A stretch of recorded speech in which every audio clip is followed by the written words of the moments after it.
হ্যাভলকের স্বরাজদ্বীপ ফেরিঘাট থেকে আমরা চলে যাচ্ছি নীল আইল্যান্ডের উদ্দেশ্যে। ম্যাক্রুজ আমাদের সার্ভিস, ফেরি সার্ভিসের জন্য রয়েছে। চলুন আমরা তার আগে একটু দেখে নিই এই হ্যাভলকের জেটিটিতে এবং তার আশপাশের নীল জলরাশিতে।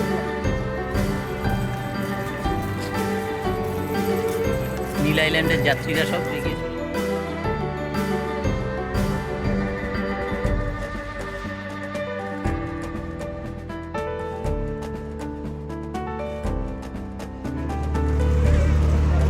তুলেছি আগে একবার। এরা সবাই এক্সকারশনে এসছে।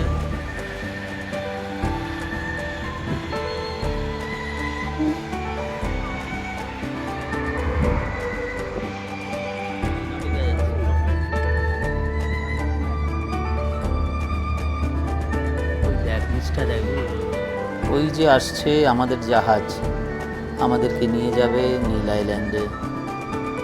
এইমাত্র সে আমাদের ঘাটে এসে থামল।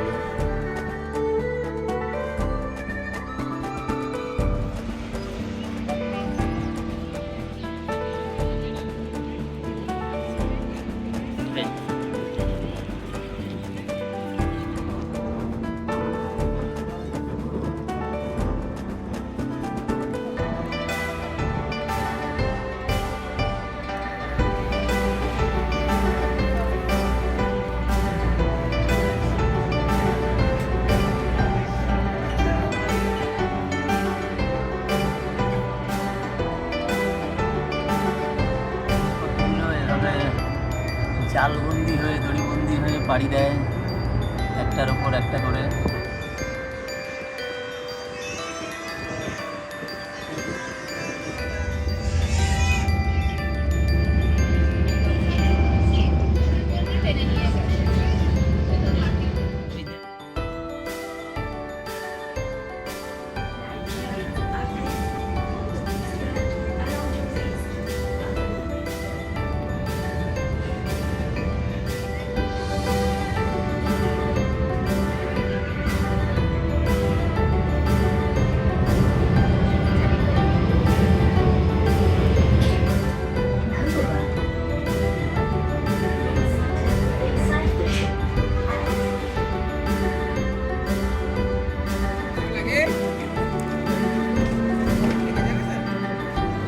এই আমরা নীল আইল্যান্ডে পা রাখলাম। আর নীল আইল্যান্ড সত্যিই নীল, চারিদিকে শুধু নীল আর নীল।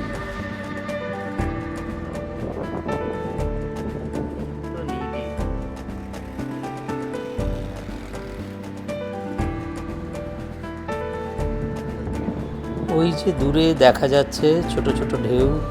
সমুদ্র যেন সেই গুটি গুটি পায়ে মাটিকেই ছুঁতে চায়।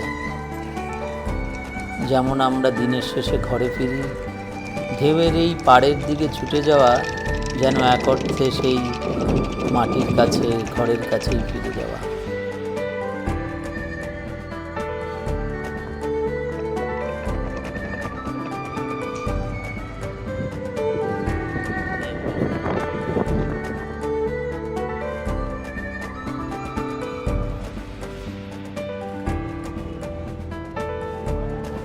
অরুণজির ঠিক করে দেওয়া একটি ছেলে এখানে আমাদের জন্য অপেক্ষা করছে। ওই আমাদের নীল আইল্যান্ড ঘুরিয়ে দেখাবে। আস্তে আস্তে ওর কাছ থেকে আমরা জেনে নেব এই ছোট্ট জনপদটি সম্পর্কে। নীল আইল্যান্ডে আমরা থাকবো ট্যাঙ্গো বিচ রিসর্টে। চলুন ভেতরে যাই। বেশ অনেকটা লম্বা পথ, সবুজ মুড়ে আছে, তার ভেতর দিয়েই আমরা যাচ্ছি রিসর্টের দিকে। বিশাল বড় একটা উঠোন যেন আমাদের অপেক্ষায় রয়েছে। আর ভেতরটা কি বলবো, দেখুন, ছবি তো সব কিছু বলে দিচ্ছে। রিসেপশন, অপেক্ষা করার জায়গা, রেস্টুরেন্ট, বার, সব কিছুই রয়েছে। আধুনিক বেড়ানোর সমস্ত উপকরণই এখানে হাজির। চলুন দেখতে থাকি।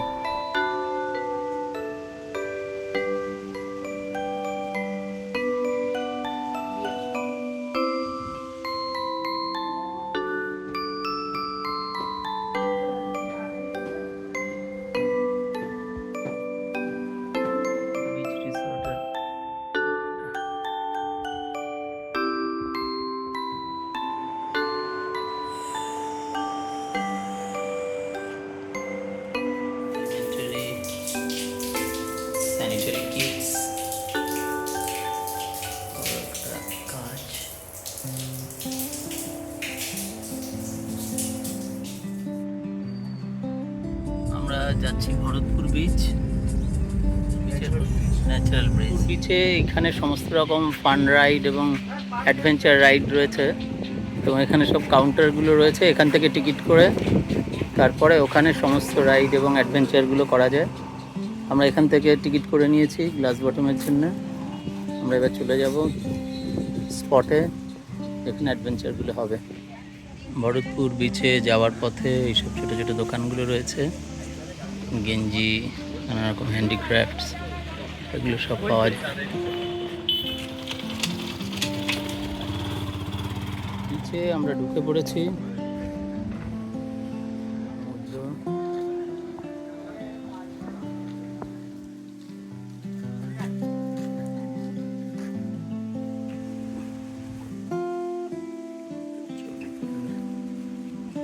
যা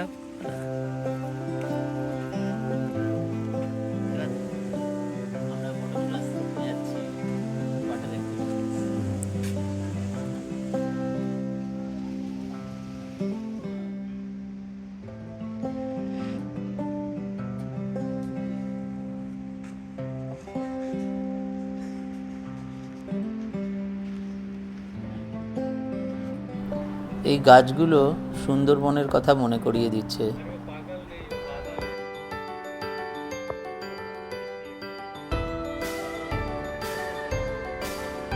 এটা ভরতপুর বিচ, এখান থেকে সমস্ত ওয়াটার অ্যাক্টিভিটিস এবং অ্যাডভেঞ্চার স্পোর্টস এগুলো কন্ডাক্টেড হয়।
জলের নিচে রঙিন মুক্ত জীবন, এমন একটা জীবন পেতে ইচ্ছে হয় না মাঝে মাঝে?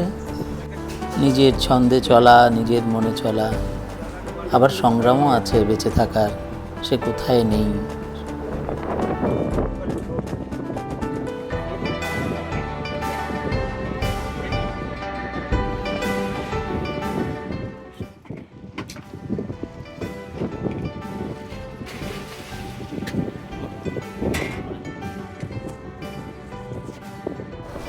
স্নরকেলিং করতে নেমে পড়ল আমাদের সঙ্গের দুই সহযাত্রী। আমরা দর্শক, সেটাও কিন্তু কম মজার নয়, কম উত্তেজনার নয়।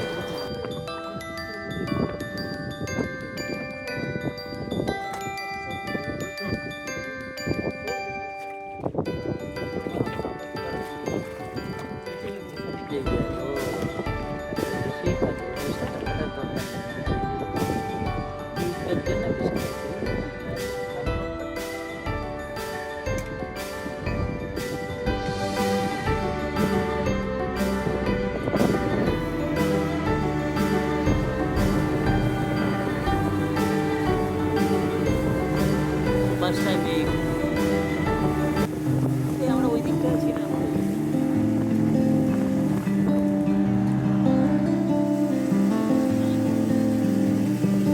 দারুণ লাগছে।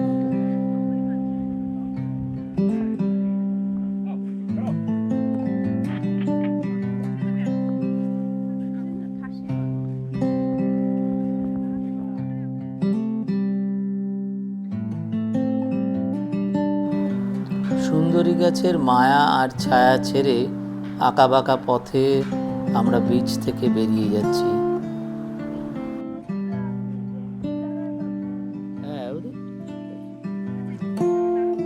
আমাদের নিয়ে যাচ্ছ, বলো আমাদের সামনে একটু বলো তো দেখি।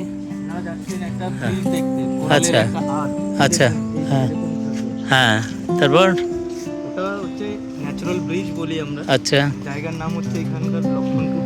আচ্ছা, ব্রিজটা হয়েছে কোরাল থেকে, ওটা ন্যাচারালি হয়েছে, আচ্ছা কোনো ম্যানমেড না। হুম হুম, আর তারপরে কোথায় নিয়ে যাচ্ছ ওটা দেখার পর? ওটা দেখার পর আপনাদের নিয়ে যাবো গ্রিন লাইফ দেখাতে। আচ্ছা জীবন্ত কোরাল দেখাবো, স্টার ফিশ দেখাবো, ঠিক।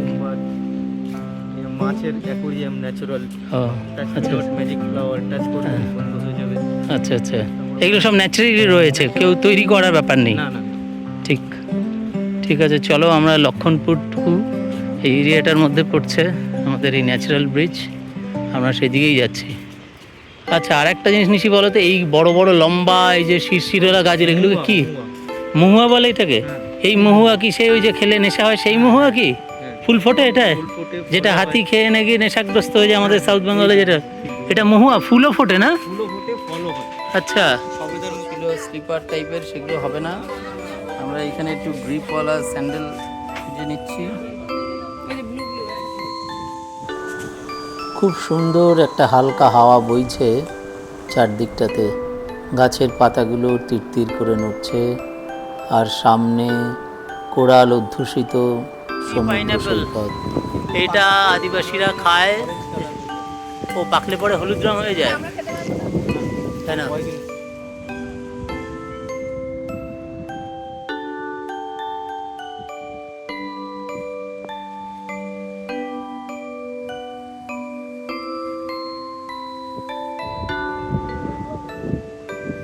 এই যে আমাদের সেই ন্যাচারাল ব্রিজ, যেটার জন্য এত দূর থেকে এতদিন অপেক্ষা।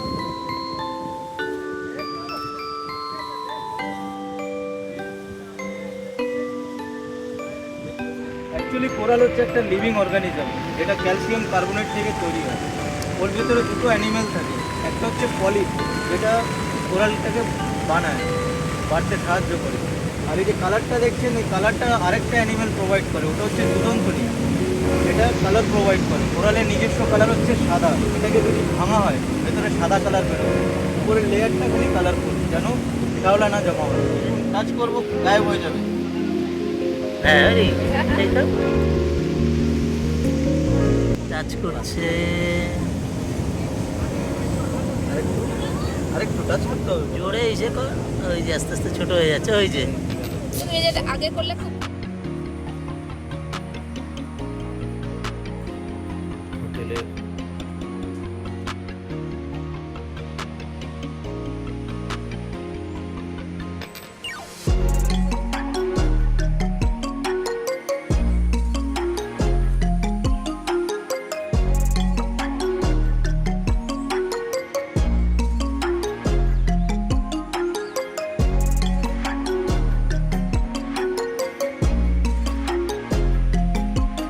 ট্যাঙ্গোতে এরকম প্রায় 8খানা কটেজ রয়েছে, সি ফেসিং, যে লাইন দিয়ে কটেজগুলো।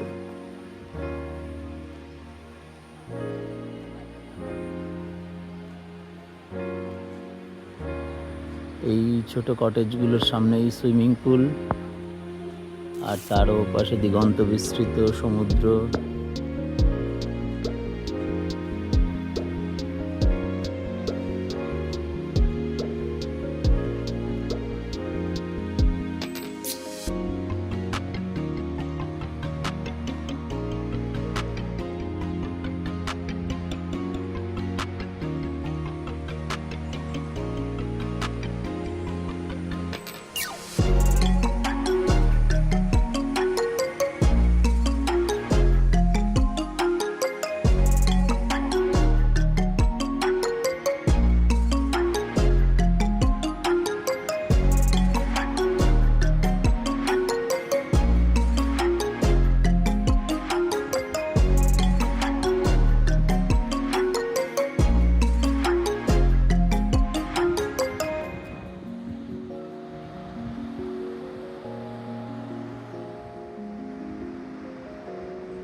যাই একটু জলের কাছাকাছি, জল দেখি। এই যে ঢেউ আসছে আমাদের কাছে, এড়িয়ে পড়লো, আবার আর একটা ঢেউ, ঢেউয়ের পরে ঢেউ। আর আমাদের পেছনে ট্যাঙ্গো বিচ রিসর্ট, এখানে সুন্দর বসার জায়গা।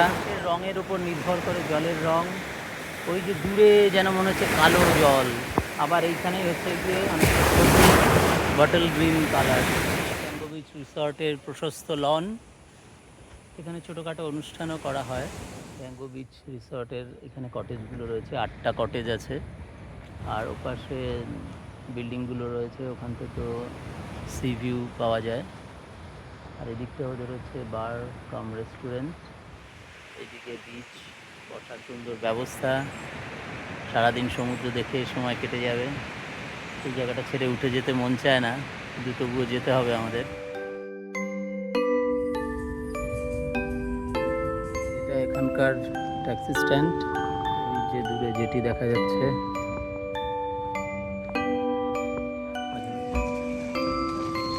আমরা নীল আইল্যান্ডের জেটিতে চলে এসেছি, কিন্তু চেক ইন টাইম হয়ে গেছে, কিন্তু এখনও খুলছে না, হয়তো একটু লেট রয়েছে।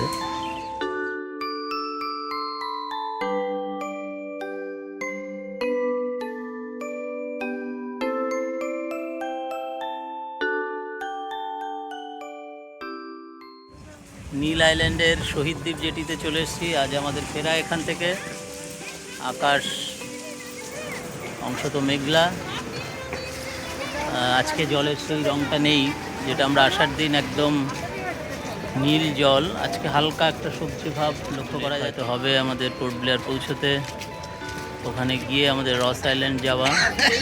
দূরে আমরা দেখতে পাচ্ছি নটিকা ঢুকছে, এটা হ্যাভলক থেকে আসে, এসে এখান থেকে প্যাসেঞ্জারদের নিয়ে পোর্ট ব্লেয়ার চলে যায়। ঠিক আছে, চলুন আমরা আমাদের নেক্সট গন্তব্য পোর্ট ব্লেয়ার রস আইল্যান্ড। যেটি ধরে আমরা এগিয়ে চলেছি নীল জলরাশিকে ছুঁয়ে ছুঁয়ে। আর কদিনের জন্যে, কয়েক ঘন্টার জন্য আমাদের এই দেখা স্থায়ী হবে, তারপর আবার যে যার গন্তব্যে। সেই বেরঙিন জীবনই বলা যায়, বা হয়তো আছে অল্প স্বল্প রং, কিন্তু এই রঙের সঙ্গে তার কোনো তুলনাই হবে না। আরেকবার দেখে নেয়া নীল আইল্যান্ডের এই নীল জলরাশিকে। নটিকা ঢুকে গেছে, ওই যে দেখা যাচ্ছে আমাদের জাহাজ নটিকা। আমাদের ক্রুজ চলে এসছে, একটু লেট। প্রথমে এখানে কিছু প্যাসেঞ্জার নামবেন, তারপরে আমাদের প্যাসেঞ্জারদের এবং তার লাগেজ লোড করা হবে।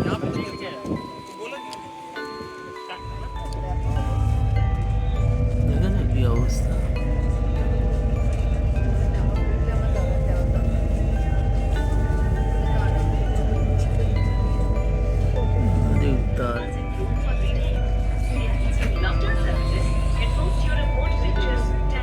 ওই দেখো লোকজন নামছে, ওই যে।